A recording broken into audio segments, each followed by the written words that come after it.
Hello! അപ്പം ഞങ്ങളവിടുത്തെ അമ്പലത്തിൽ പൂജയാണ് കേട്ടോ.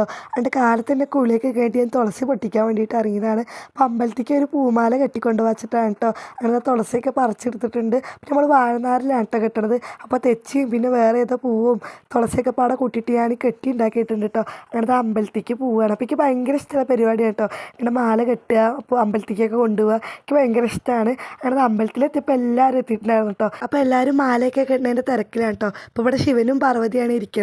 അപ്പോൾ കൂവളത്തിൻ്റെ ഇലയും കൊണ്ട് ഞാനൊരു മാല കെട്ടി. അപ്പോൾ ശിവഭഗവാന് ഇഷ്ടപ്പെട്ട ഇലയാണ് കേട്ടോ കൂവളത്തിൻ്റെ ഇല. അപ്പോൾ അതുകൊണ്ടൊരു മാല കെട്ടി. പിന്നെ നമ്പൂതിരി വന്ന് പൂജയൊക്കെ തുടങ്ങണോ കേട്ടോ. അപ്പോൾ നമ്മൾ പായസമൊക്കെ ഇവിടെ തന്നെ കേട്ടോ നേദിക്കണത്.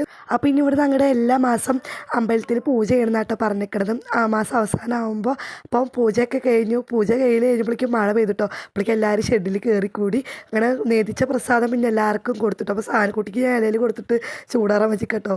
ചൂട് കാരണം സാനക്കുട്ടി മെല്ലെ കഴിക്കണം. അപ്പോൾ അത്രേ ഉള്ളൂ.